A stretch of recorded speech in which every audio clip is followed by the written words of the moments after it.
सहनाववतु सहनौ भुनक्तु सह वीर्यङ्करवावहै तेजस्विनावधीतमस्तु मा विद्विषावहै। ॐ शान्ति शान्ति शान्तिः। ॐ नमो भगवते वैवस्वताय मृत्यवे ब्रह्मविद्याचार्याय नचिकेतसे च।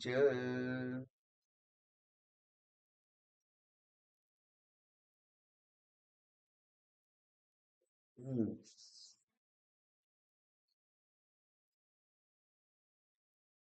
12મા મંત્રથી આપણે જોયું કે આત્મતત્વની હવે ચર્ચા શરૂ કરે છે આપણે યમધર્મ રાજા. અને અહીંયા 12મા મંત્રમાં યમધર્મ રાજા નું કહેવાનો હેતુ એવું છે કે આ અતિ સૂક્ષ્મ વિષય છે અને એ જો વ્યક્તિ જાણી લે તો એને કોઈ હર્ષ શોક થતો નથી. આ હર્ષ શોક થતો નથી એ બાબત ખરેખર તો નચિકેતા માટે કહેલી છે. એટલે નચિકેતાના વખાણ કરવા માટે એમણે આ બ્રહ્મ વિદ્યાના પણ વખાણ કર્યા.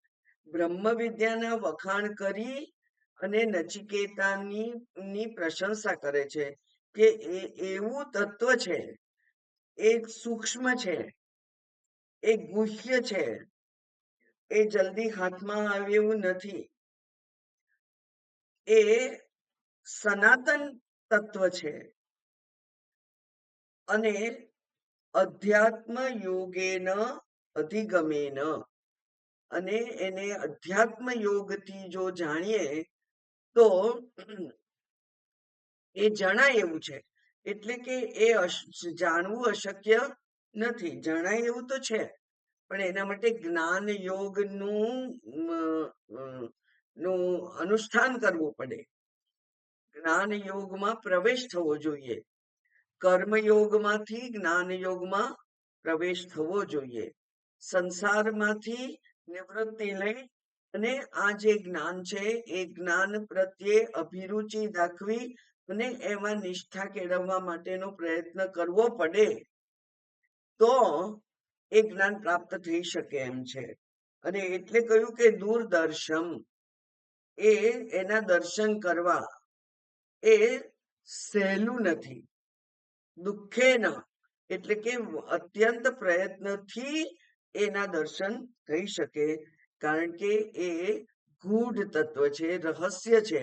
રહસ્ય એટલા માટે છે કે એ હું જ છું, પણ મને એની ખબર નથી. આ એ જ રહસ્ય છે કે એને ક્યાંય શોધવા જવાનું નથી, એને પ્રાપ્ત કરવાનું નથી, એ પ્રાપ્ત જ છે. પણ એ પ્રાપ્ત છે એવી મને સમજણ નથી, એટલા માટે એ રહસ્ય છે. અને એ ક્યાં છે તો કે છે કે ગુહાહિતમ. ગુહા, અને શાસ્ત્રમાં ગુહા એટલે હૃદય ગુહા કહેવામાં આવે છે. એ હૃદય ગુહામાં એ છુપાયેલું છે. એ હૃદય ગુહામાં એ કયું છે? ગહ્વરેષ્ઠમ. એ ઢંકાઈ ગયેલું છે. શેનાથી ઢંકાયું છે? આ માયાના જે વિષયો છે, આ માયાની જે જંજાળ છે, જે જાળ છે, એ માયાની જાળમાં આપણે જેમ ફસાઈ ગયા છીએ, અને એટલે એ તત્વ છે એ દેખાતું નથી. એટલે એ કેવું છે? ગહ્વરેષ્ઠમ. એટલા માટે અહીંયા બહુ સરસ લંબાણ પૂર્વક શંકરાચાર્યજીએ કહ્યું કે એ કેવું? તો એ કે છે કે વિષમે અનેક અનર્થ સંકટે તિષ્ઠતી. અનર્થ સંકટ છે, આપણને સંકટ આવી જાય છે ને, વ્યવહારિક સંકટ હોય, જે કરવું હોય એ કરવાનું અનુકૂળતા પ્રાપ્ત ના થાય, એ સંકટ છે, અંતરાય છે. અને એટલે અહીંયા પણ એમ કહ્યું કે વિષમ છે. એ બધા જે કોઈ પરિસ્થિતિઓ છે એ કેવી છે? તો કે છે કે પ્રતિકૂળ પરિસ્થિતિઓ છે, વિષમ પરિસ્થિતિ છે. અને અનર્થ છે એટલે એ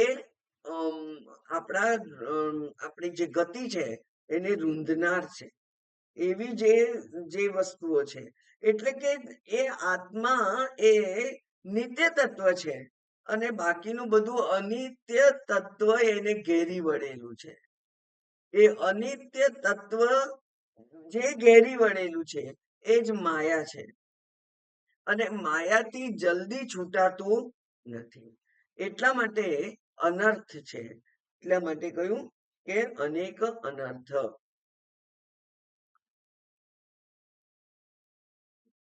એક ભગવદ્ ગીતાના એક શ્લોકને સમજાવતા એક મહાત્મા એમ કહ્યું કે આ જે તત્વ છે, આ જેને કહ્યું કે અનર્થ છે, એ શું છે?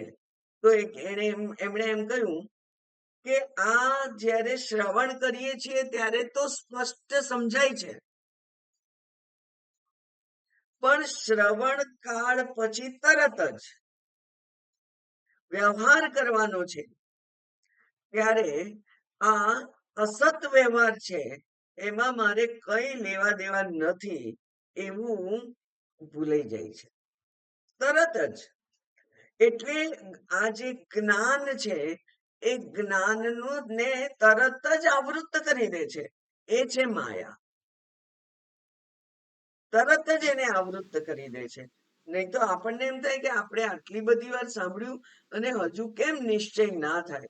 તો એ નિશ્ચય એટલા માટે નથી થતો કે એ માયા એ જલ્દીથી જ્ઞાનને થવા દેતી નથી. જો જલ્દી જલ્દી જ્ઞાન થઈ જતું હોય તો એ જ્ઞાનની કોઈ કિંમત ના રહે.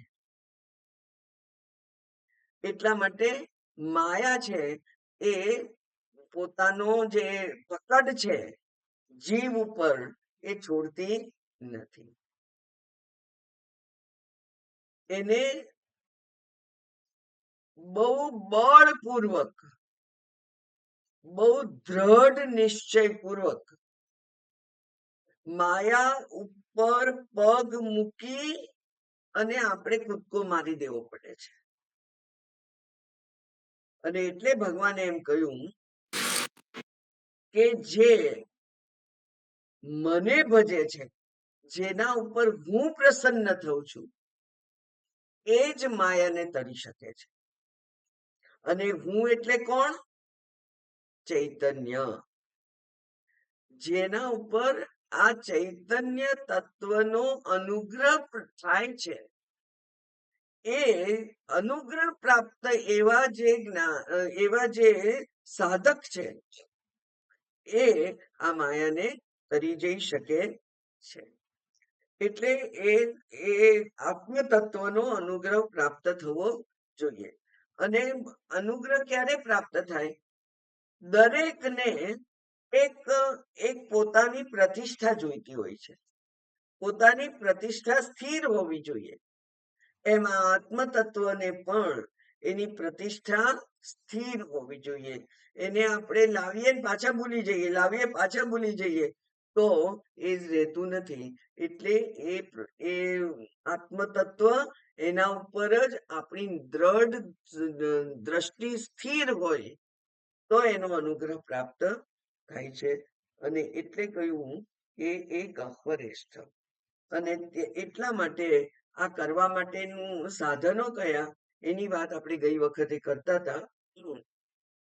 13મા મંત્રમાં એતત શ્રુત્વા સંપરિગૃહ્ય મર્ત્યઃ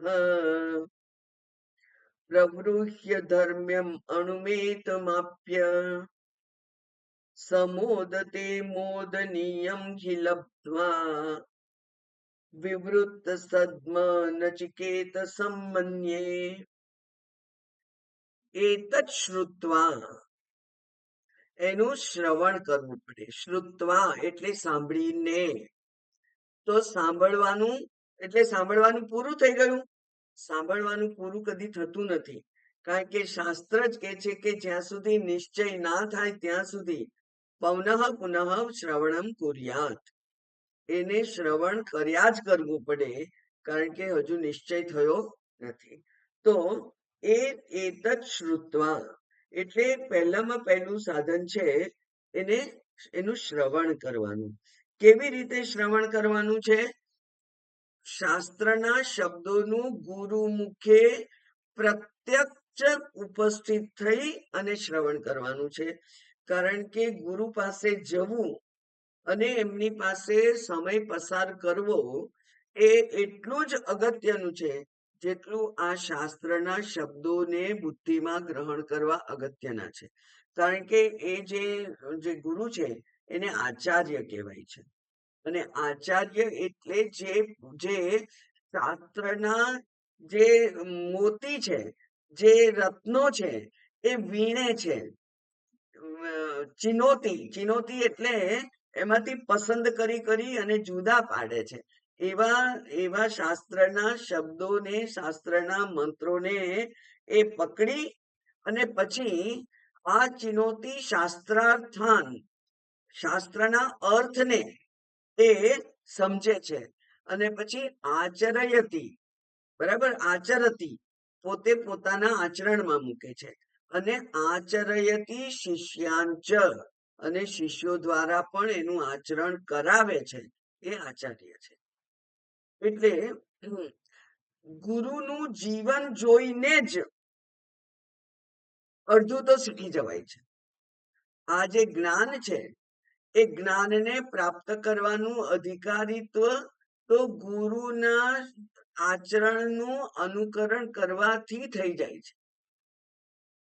નાના બાળકો જેને ગુરુકુળમાં મૂકે છે એને પહેલા સમજ્યા વગર આચરણમાં મૂકી દે અને પછી સમજીને આચરણમાં મૂકે. જે આચરણમાં મૂક્યું છે એને પછીથી સમજાય કે મને ગુરુજીએ આ જે એમની સાથે રહેવાની તક આપી એનાથી કેટલો ફાયદો થયો છે એવું એને પછીથી સમજાય.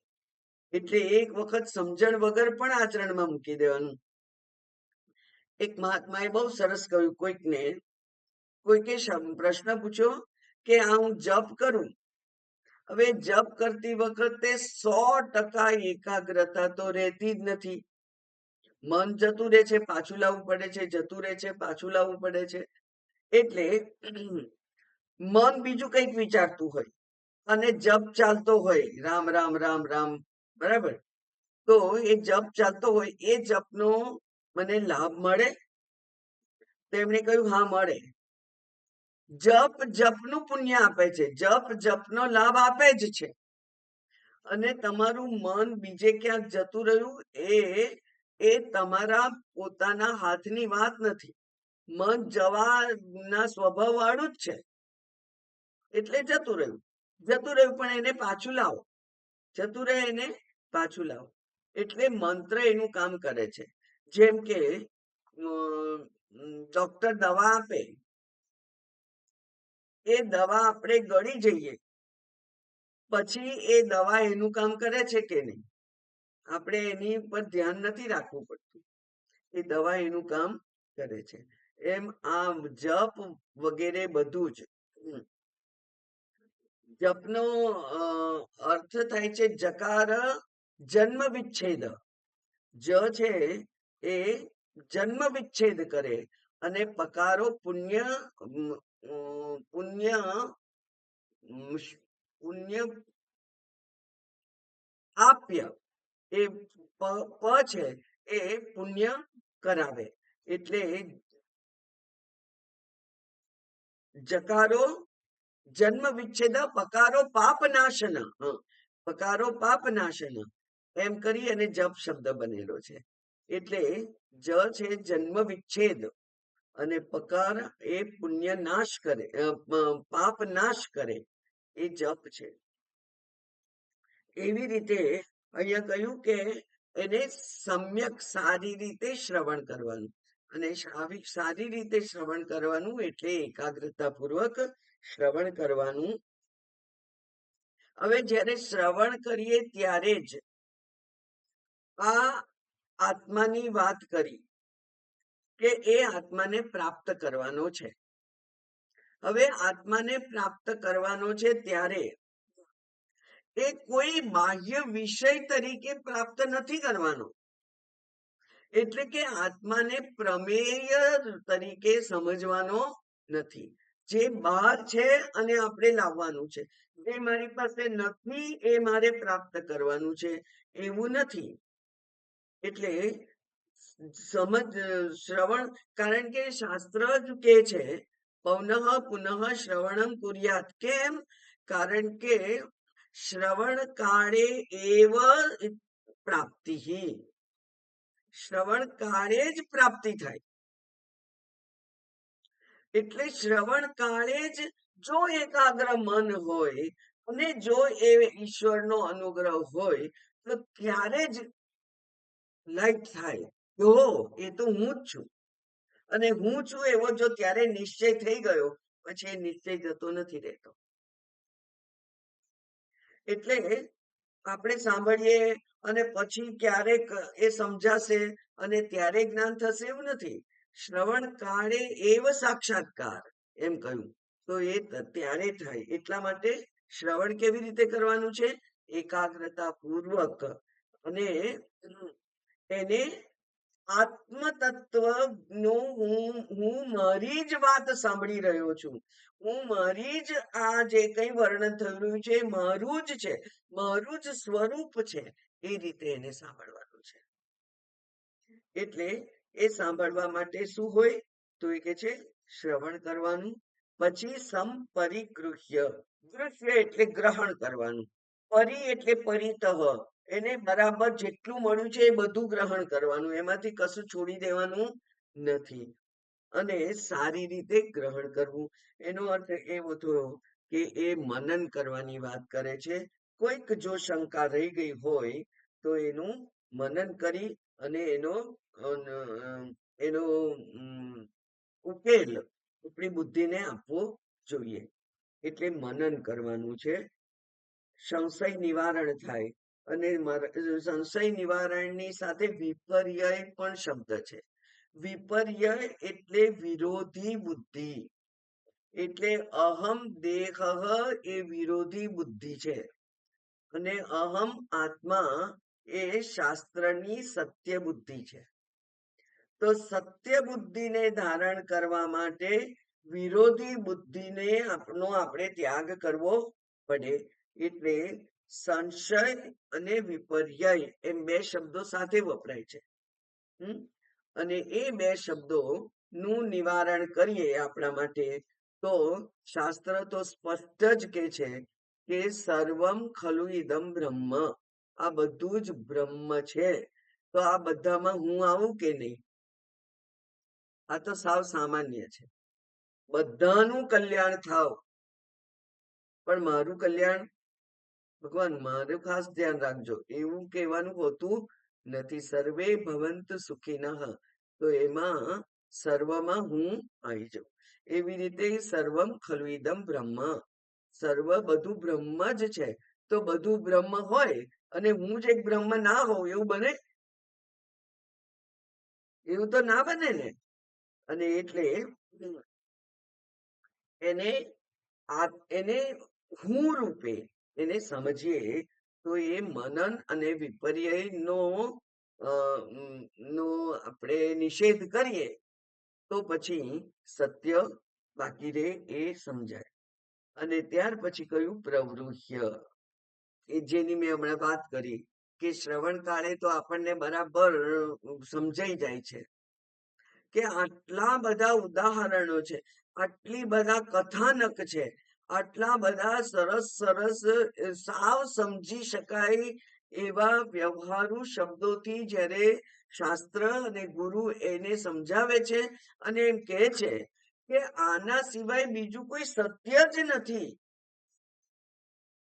જે બદલાયા કરે એ સત્ય ના હોય, જે અનુભવમાં આવે એ સત્ય ના હોય, જે દ્રશ્ય હોય એ કદી સત્ય ના હોય. આવા બધા કેટલા બધા શબ્દો વડે શાસ્ત્ર કહે છે કે દ્રશ્યત્વાત મિથ્યા, અનુભવિત્વાત મિથ્યા, વિકારિત્વાત મિથ્યા, બદલાય છે એટલે મિથ્યા છે. આવું બધું જ્યારે કહ્યું હોય ત્યારે એ બધું મિથ્યા છે અને હું જ સત્ય છું એવું નિધિધ્યાસન કરવું પડે. અને એની ગઈ વખતે મેં છેલ્લે વાત કરેલી કે અસંગોહમ, શુદ્ધોહમ,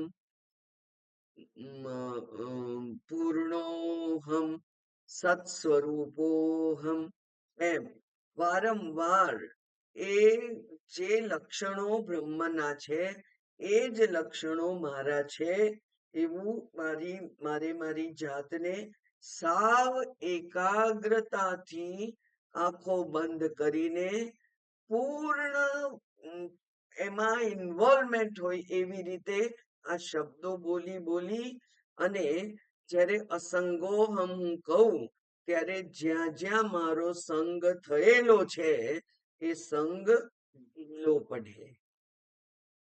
જે કારણ કે ધન છે, સંપત્તિ છે, ઘર છે, પુત્ર છે, સગા સંબંધી, દેહાદી વગેરે, આ બધામાં જે મારો સંગ થયેલો છે એ સંગ ઢીલો પડે.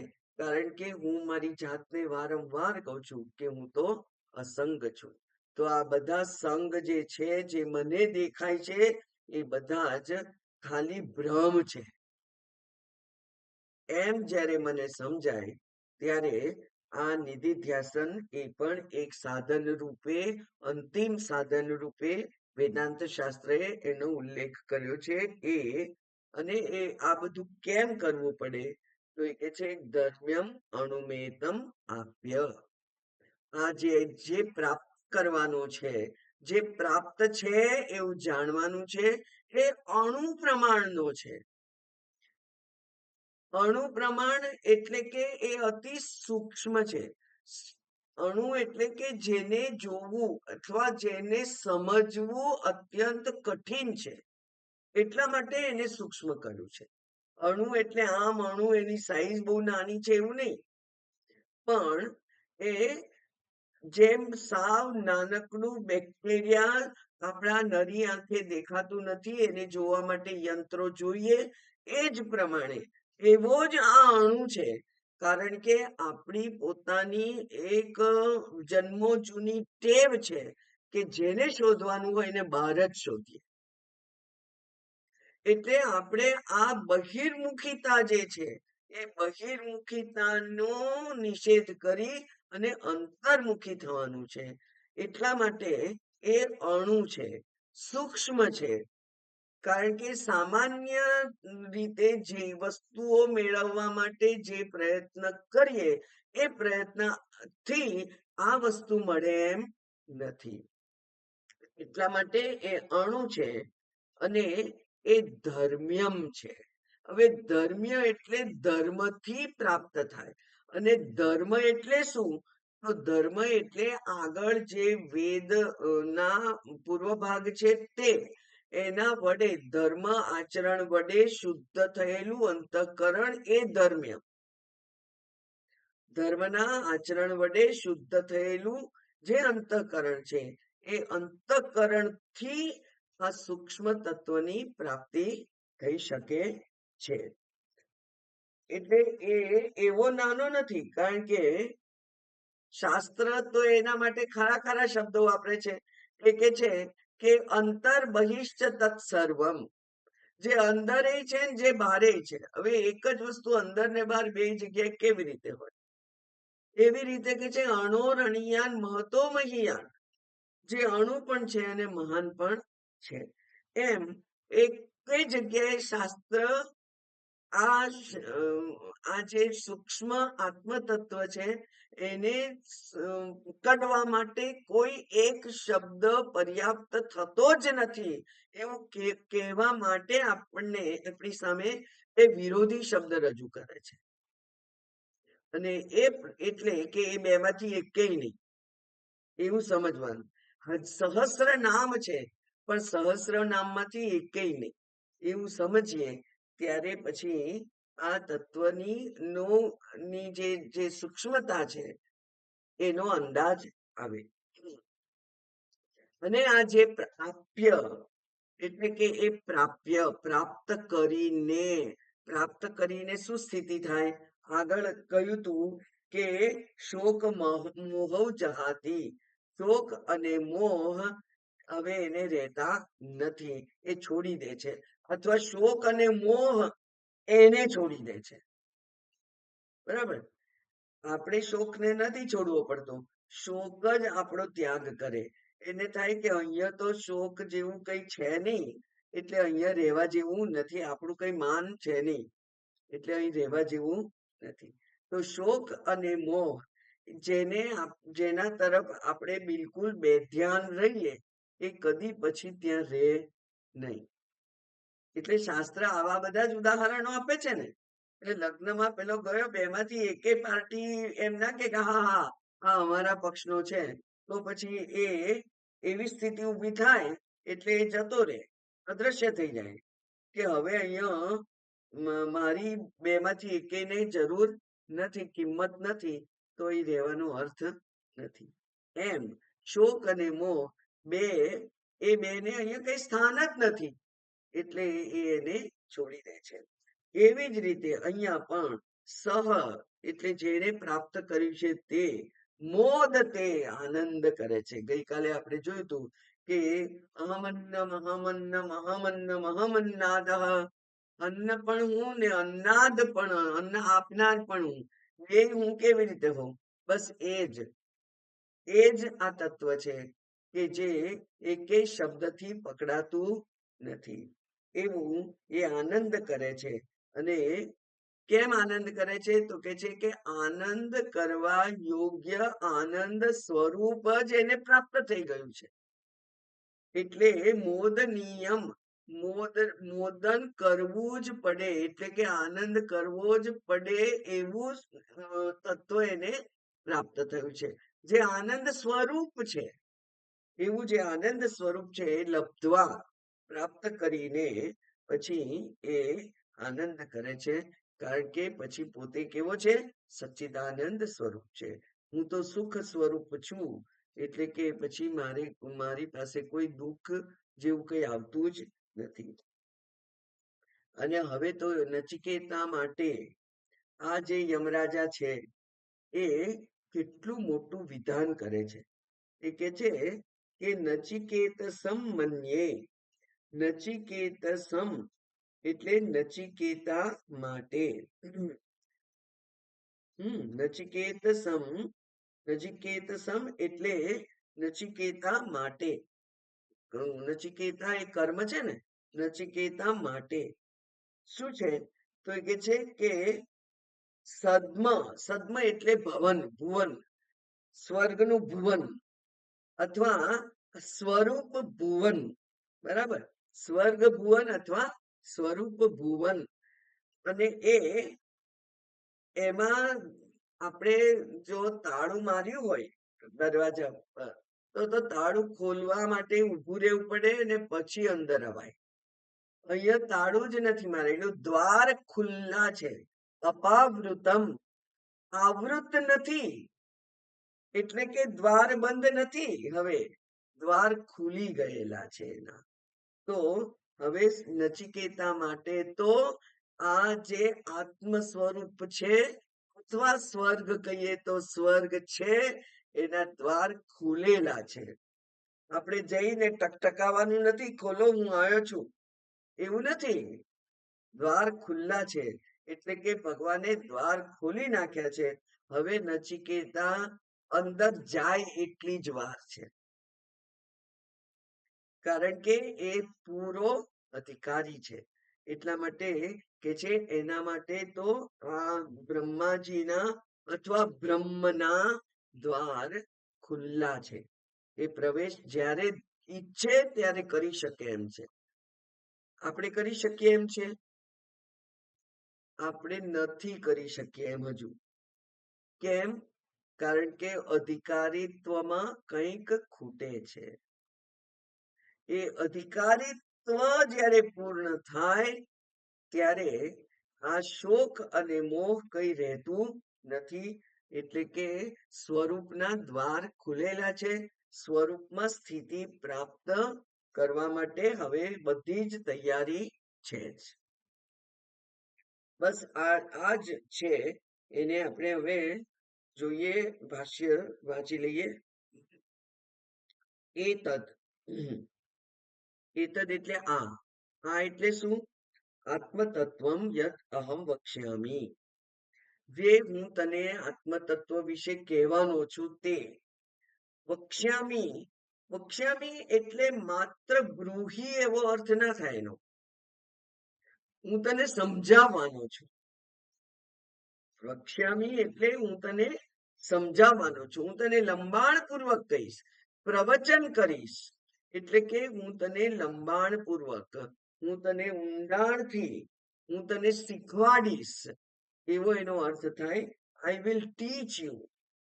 બરાબર. વક્ષ્યામી આમ તો વક્તવ્ય એટલે બોલવું, પણ એ માત્ર બોલવાનું નથી. એ ત્યાં સુધી હું બોલીશ, જેમ ભગવાને ભગવદ્ ગીતામાં કર્યું એમ, હું ત્યાં સુધી બોલીશ જ્યાં સુધી તને આ તત્વ સમજાઈ ના જાય.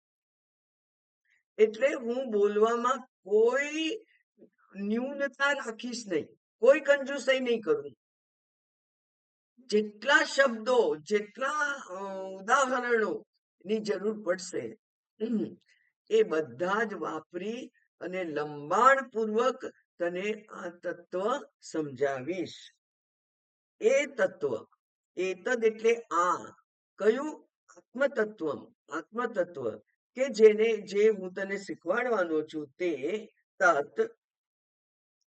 એને શું કરવાનું છે? તો કે છે શ્રુત્વા.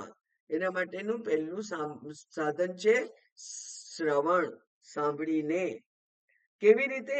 આચાર્ય સકાશાત, આચાર્યની સામે બેસીને. બરાબર. ઓનલાઈન નહીં, હ આચાર્યની સામે બેસીને. આચાર્ય સકાશાત. સમ્યક એટલે આત્મભાવેન.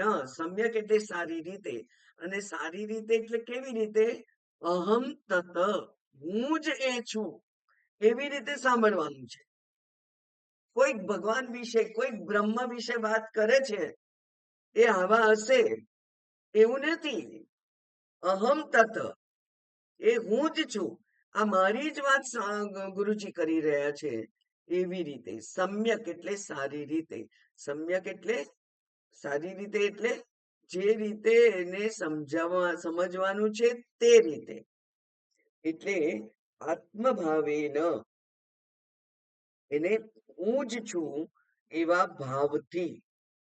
હવે આ પહેલા ભાવ કરવો પડે બધે જ, અને પછી એકાત્મતા થાય. જેવી રીતે શાલિગ્રામે વિષ્ણુ ધ્યાયેત.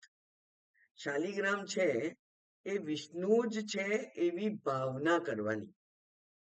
અને જેમ જેમ ભાવના દ્રઢ થતી જાય તેમ તેમ આપણા નાનકડા મંદિરમાં બેઠેલા જે શાલિગ્રામ છે એ આપણા આત્મજન થઈ જાય, આત્મીય થઈ જાય. આપણી વચ્ચે એક આત્મીયતા ઊભી થઈ જાય. એટલે એ કેવી રીતે?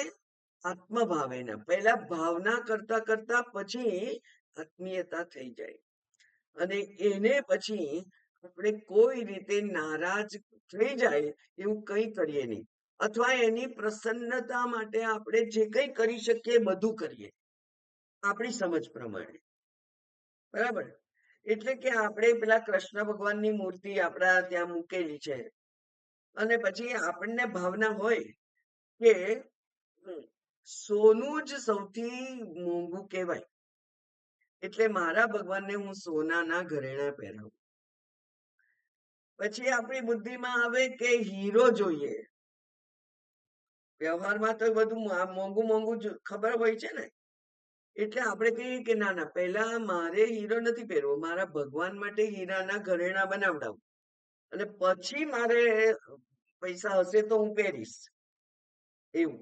એટલે બધું જે કંઈ સારામાં સારું મારી પાસે છે, મોંઘામાં મોંઘું મારી દ્રષ્ટિમાં છે, સૌથી પ્રશંસનીય મારી દ્રષ્ટિમાં જે છે એ હું ભગવાનને આપું. એવું ક્યારે થાય?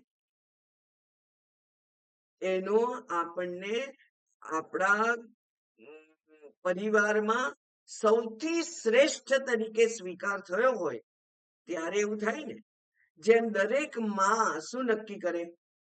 હોસ્ટેલમાં રહેતો હોય છોકરો, તો એને કે બેટા તું કોઈ દુઃખ સહન ના કરીશ, આમ ખાજે તેમ ખાજે, ઘરેથી મોકલી આપે, સારા સારા અત્યંત પૌષ્ટિક એવા નાસ્તા મોકલી આપે, બધું કરે, બધા પૈસા આપે, અને પોતે શું કરે? જે કઈ ઓછા પૈસામાં કરકસરથી રહેવું પડે એમ હોય તો એ રે, કારણ કે એને એ આપણા માટે સૌથી અગત્યનો છે અને આપણું મારે ચાલશે એને આપવું. એવું આપણે કહીએ મારે ચાલશે, ભગવાનને આપવું. ક્યારે થયું? ભાવના. આ ભાવના ધીરે ધીરે ધીરે ધીરે દ્રઢ થતી જાય છે, અને એટલે આ જે પૂજા વિધિ છે એ પૂજા વિધિ ભગવાન સાથે આપણો સંબંધ દ્રઢ કરવા માટે જ માત્ર છે. અને ગઈકાલે આપણે જોયું કે આ બધું જ મિથ્યા છે, પણ એ મિથ્યામાં આપણે આનંદ લઈએ છીએ, આપણને પ્રસન્નતા થાય છે. પૂજા કરી અને સરસ પૂજા થાય તો પ્રસન્નતા થાય છે.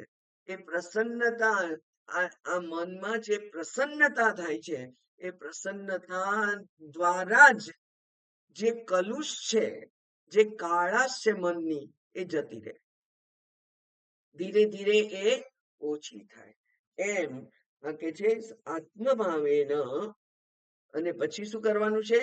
પરિગૃહ્ય, એનું ગ્રહણ કરવાનું છે, સારી રીતે ગ્રહણ કરવાનું છે. સારી રીતે ગ્રહણ કરવાનું એટલે અહમ તત, એ સારી રીતે ગ્રહણ કર્યું કહેવાય. હું જ એ છું. એટલે પરમાર્થાનંદજી, ચેન્નઈ વાળા સ્વામીજી એમ કે યુ હેવ ટુ ક્લેમ આત્મા. એ આત્માનો આપણે ક્લેમ કરવાનો છે. હું જે છું એમ ક્લેમ કરીને, એટલે સારી રીતે પ્રાપ્ત કરીને. એ કોણે સારી રીતે પ્રાપ્ત કરવાનું છે? મરણ ધર્મ. આ હું જે મનુષ્ય મરણ ધર્મ મનુષ્ય છું, મનુષ્ય શરીરમાં રહેલો હું અત્યારે મનુષ્ય શરીરમાં છું ને, એટલે એના માટે કયું શબ્દ વાપરે? મર્ત્ય. હવે મનુષ્ય જો મર્ત્ય હોય તો જે મરવાનું છે એની કોઈ કિંમત રાખવાની હોય આપણા દ્રષ્ટિમાં? જે જતું જ રહેવાનું છે એની કોઈ કિંમત રાખવાની ના હોય. એટલા માટે આ ભસ્મ લગાડવાની હોય છે, કે આ ભસ્મ જ થઈ જવાનું છે આ શરીર. અને માંડુક્ય ઉપનિષદની કારિકા તો કહે છે કે જે ભૂતકાળમાં નહોતું, જે ભવિષ્યમાં નહીં હોય, એ અત્યારે પણ ના હોવા બરાબર જ છે. પૂર્વ શરીરની રાખ થઈ હશે ત્યારે આ બીજું શરીર પ્રાપ્ત થયું છે, અને આ શરીરની રાખ થઈ જશે ત્યાર પછી આ શરીરમાંથી મુક્તિ થશે. હા, મારું પ્રારબ્ધ હશે તો બીજું શરીર મળશે, નહીં તો પછી મુક્તિ થશે. પણ એ પહેલા પણ રાખ જ હતું, પછી પણ રાખ જ થવાનું છે, તો અત્યારે પણ એ રાખ બરાબર જ છે. એટલા માટે કહ્યું મર્ત્ય ધર્મ, મરણ ધર્મ. બરાબર? મર્ત્ય મરણ ધર્મ, જેનો ધર્મ, જેનો સ્વભાવ જ મૃત્યુ છે. એટલે એવું જે ત્રિકાળમાં જે સત્ય નથી, એને અત્યારે વર્તમાન કાળમાં સત્ય કેમ માનો છો? એટલે એને અત્યારે પણ સત્ય માનવાનું નથી. એવું જે મરણ ધર્મ છે એ કેવું છે? તો કે ધર્માદ અનપેતમ ધર્મ્યમ પ્રવૃહ્ય ઉદ્યમ્ય. ધર્મથી જે ઉત્પન્ન થાય એ ધર્મ્ય કહેવાય. અને ધર્મ એટલે આગળ મેં કહ્યું કે પુણ્ય કર્મ વગેરે કરી અને જે પુણ્ય પ્રાપ્તિ કરી હોય એ પુણ્ય પ્રાપ્તિથી જો કામના ના હોય તો અંતઃકરણ શુદ્ધિ થઈ હોય. એ અંતઃકરણ શુદ્ધિ પ્રાપ્ત થયેલું એવું આ શરીર. એ એને પછી એમાં શું કરવું પડે તો કે છે ઉદ્યમ્ય. અને કહ્યું તું મેં કે પૃથક કૃત્ય શરીરાદેહે, શરીર વગેરેથી એને પૃથક કરો. એટલે આના બે વિભાગ પાડી દો. આના બે વિભાગ પાડી દઈએ અને આ મારો નથી અને આ હું છું એમ નક્કી કરી દઈએ તો જે મારો નથી એ શરીર વિભાગ છે અને હું છું એ ચૈતન્ય વિભાગ છે. એમ પૃથક કૃત્ય એ બેને જુદા પાડો. એવી રીતે નીર ક્ષીર વિવેક, એટલા માટે હંસ અને પછી પરમહંસ.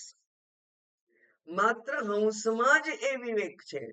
એવો વિવેક આપણે ધારણ કરી અને પરમહંસની પદવી જ્યારે પ્રાપ્ત એ કરીએ ત્યારે પરમહંસની પદવી પ્રાપ્ત થાય છે. પદવીનો કોઈ મહત્વ નથી, પણ પરમહંસની સ્થિતિ પ્રાપ્ત થાય છે આપણને. એ બેનો વિવેક કરી અને જે પાણી જેવું છે, જે ફેંકવા જેવું છે, જે જેના તરફ ઉપેક્ષા કરવા જેવી છે, ઉપેક્ષણીય છે, એની ઉપેક્ષા કરી અને બીજું જે આત્મ તત્વ છે એના ઉપર દ્રષ્ટિ મારી સ્થિર થઈ જાય એવી રીતે. એટલે પૃથક કૃત્ય એટલે પંચકોશાદિથી વિલક્ષણ. પાંચ કોષ છે ને, અન્નમય, પ્રાણમય, મનોમય, વિજ્ઞાનમય, આનંદમય. એ પાંચ કોષ જે આ છે એ પાંચ કોષથી જુદો જે તત્વ છે એ, એટલે અન્નમય નથી, એમ પ્રાણમય નથી, એ મનોમય નથી, એ વિજ્ઞાનમય નથી, આનંદમય નથી, એમ એને નથી નથી કરી અને એને દૂર કરવાનું છે. પછી જે વધે છે તે ચૈતન્ય તત્વ જ હું છું એવું. એવું જે અણુ સૂક્ષ્મ છે તે એતમ આત્માનમ, એતમ એટલે કોણ? આત્માનમ, આત્માને પ્ય, આપ્ય એટલે પ્રાપ્ય, પ્રાપ્ત કરીને સહમર્ત્ય, એ જે આ મર્ત્ય શરીરધારી છે એ જ, પણ કોણ? વિદ્વાન. હવે એને સમજાઈ ગયું છે, જ્ઞાની છે. શરીર તો ધારણ કરેલું રહેવાનું જ છે.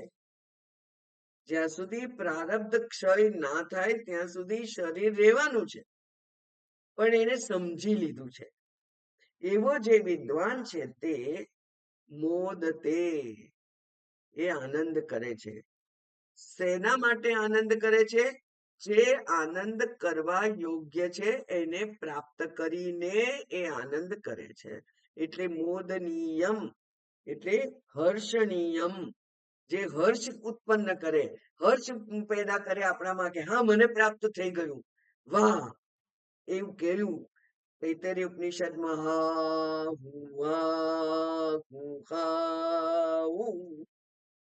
એવું સામગાન કર્યું જેને, એ સામગાન થઈ જાય, કોઈ કરવું નથી પડતું, એ થઈ જાય કે બસ હવે પ્રાપ્ત થઈ ગયું. એ હર્ષણીયમ આત્માનમ, એ આત્મા એવો હર્ષણીય જ છે, હર્ષ કરવાનું મન થાય એવો જ છે. એ લબ્ધ્વા એટલે પ્રાપ્ત કરીને. તદ તદ એવમ વિધમ બ્રહ્મ, આ પ્રમાણે જેને થયું એના માટે સદ્મ, બ્રહ્મ સદ્મ, બ્રહ્મ સદ્મ એટલે બ્રહ્મ ભવનમ, એટલે બ્રહ્મનું ભવન.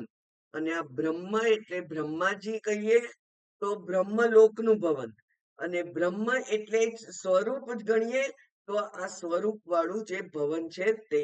એટલે કે એ જે હૃદય ગુહા છે એ હૃદય ગુહાનું દ્વાર, જેમાં છે આ હૃદય ગુહામાં એનું દ્વાર. હવે ત્યાં કોઈ મોટો પથ્થર મૂકેલો નથી. બરાબર, ત્યાં એ દ્વાર ખુલ્લું થઈ જાય. એટલે કે અત્યાર સુધી આ જે અજ્ઞાનનો પડદાથી એ ઢંકાયેલું હતું, એ અજ્ઞાનનો પડદો હટી જાય. વિષમ તત્વો જે છે એ વિષમ તત્વો હટી જાય. માયા તત્વ જે છે, જેનું એક લક્ષણ આવરણ છે ને, માયાના બે લક્ષણ છે, વિક્ષેપ અને આવરણ. તો માયાનું એક લક્ષણ છે આવરણ. આવરણ એટલે અજ્ઞાન. એટલે એ મારી બુદ્ધિને અત્યાર સુધી આવૃત હતું અજ્ઞાનથી.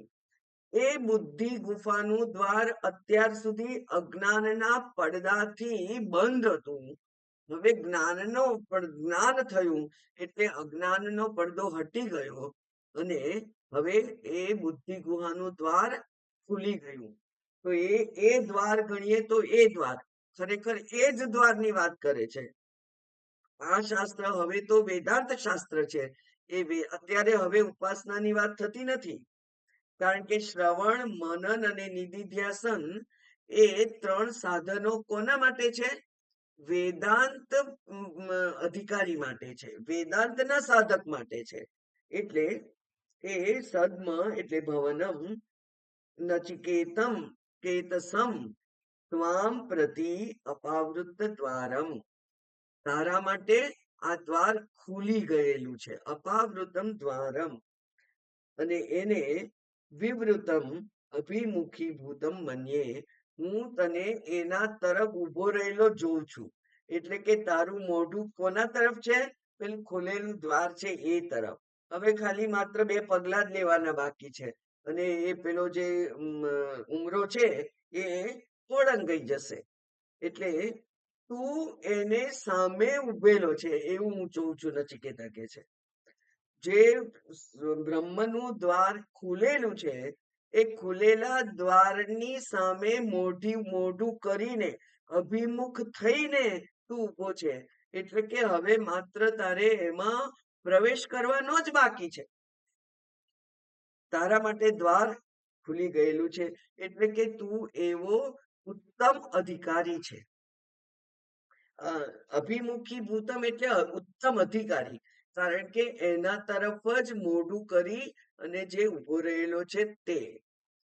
એટલે ઘણા બધા એવા સાધકો છે કે જેમણે હવે આ જે સામાન્ય જેને કહેવાય વ્યવહાર છે, એ વ્યવહાર છોડી દીધો હોય અને માત્ર પોતાના સ્વરૂપના ચિંતનમાં જ જે પોતાનો સમય અને શક્તિનો ખર્ચ કરે એવા જે સાધક છે તે એનું એ તરફ મોઢું કરી અને ઉભા રહેલા છે. નચિકેતા એમાંનો ઉત્તમ એવો અધિકારી છે. એટલા માટે એને મન્ય એટલે માનું છું. કોણ કે છે? બ્રહ્મ વિદ્યાચાર્યાય યમરાજા.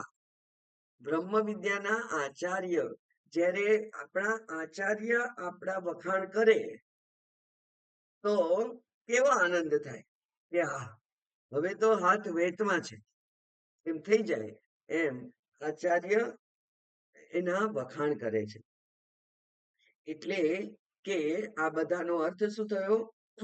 શંકરાચાર્યજી કે છે મોક્ષાર્હમ ત્વામ મન્યે ઇતિ અભિપ્રાયઃ. તને હું મોક્ષનો અધિકારી, અર્થ એટલે યોગ્ય, અર્હતા એટલે યોગ્યતા, તું મોક્ષને યોગ્ય છે એવું હું માનું છું. એટલે કે તને તું મુક્ત થવાને યોગ્ય છે એવું તારું અધિકારીત્વ છે એવું આ બ્રહ્મ વિદ્યાના આચાર્ય કહે છે. અને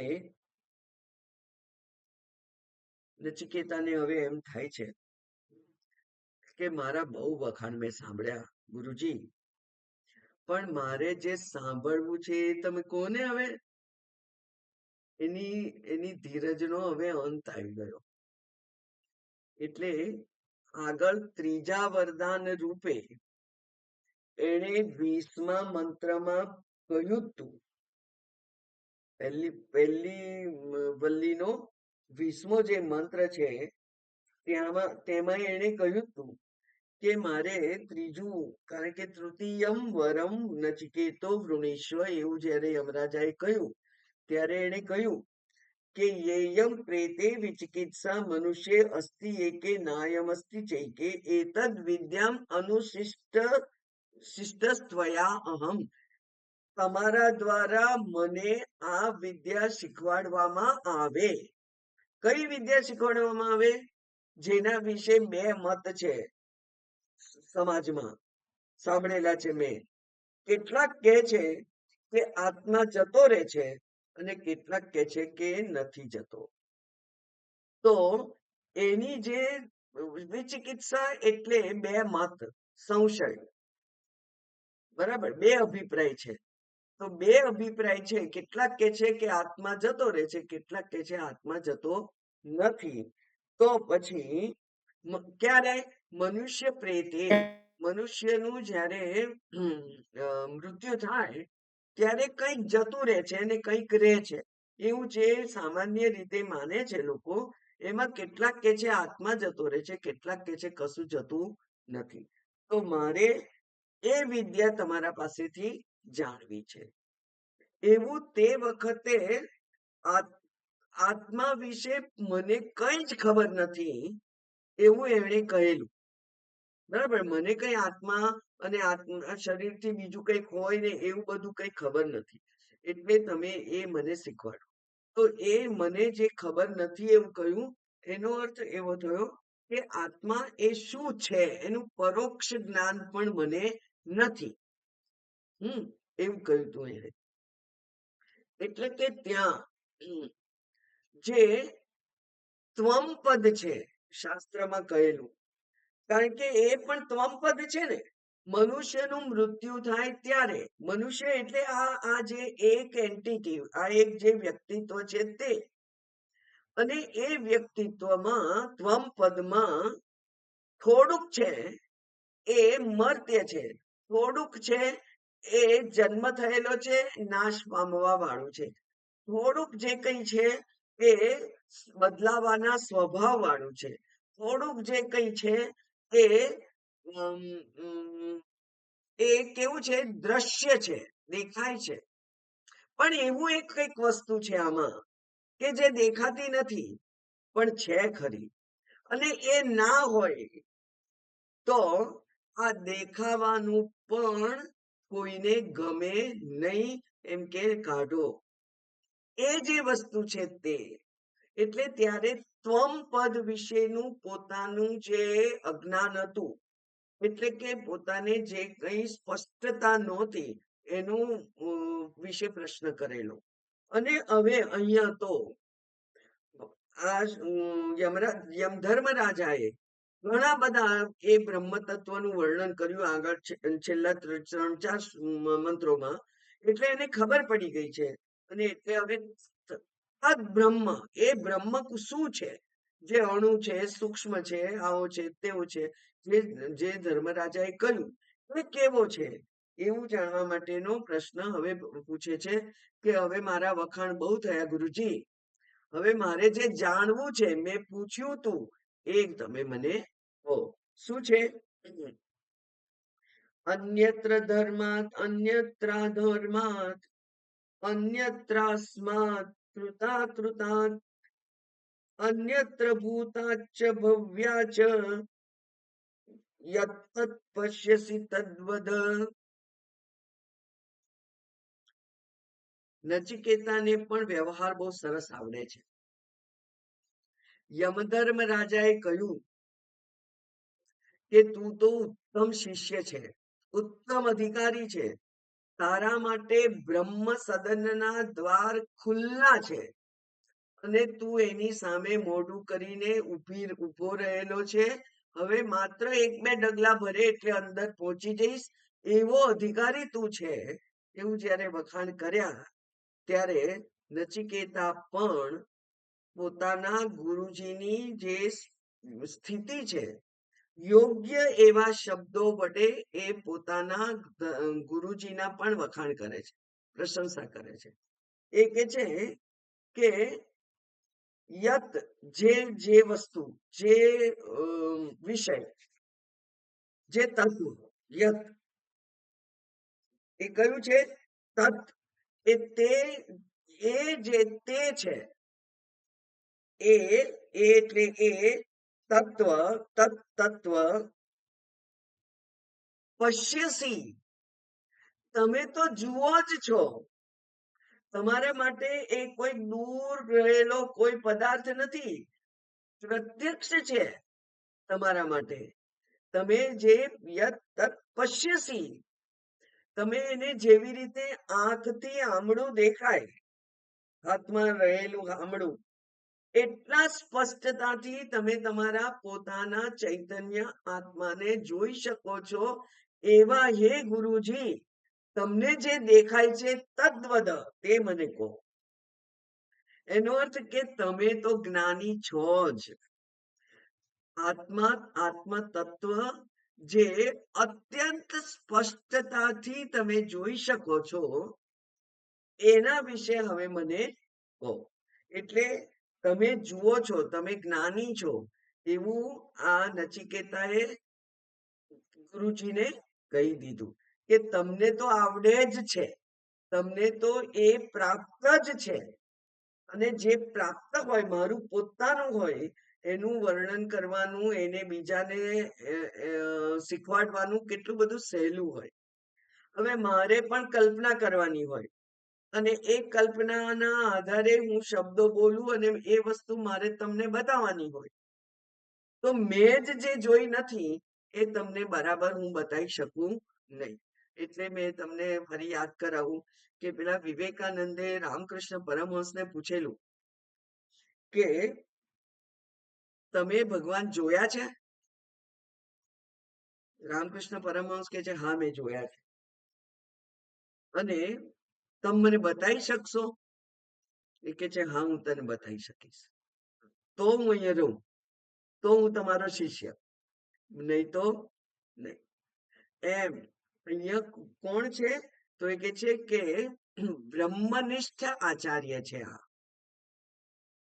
બ્રહ્મમાં જેની નિષ્ઠા છે, બ્રહ્મમાં જેની સ્થિતિ છે, એવા આચાર્ય છો આપ.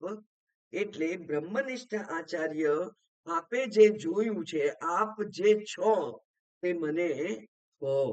એવું કહી અને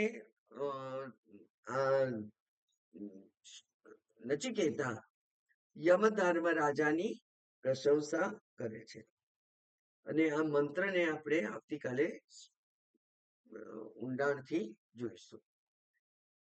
ઓમ પૂર્ણમદ પૂર્ણમિદમ પૂર્ણાત પૂર્ણમુદચ્યતે પૂર્ણસ્ય પૂર્ણમાદાય પૂર્ણમેવાવશિષ્યતે. ઓમ શાંતિ શાંતિ શાંતિ. હરિ ઓમ. શ્રી ગુરુભ્યો નમઃ. હરિ ઓમ.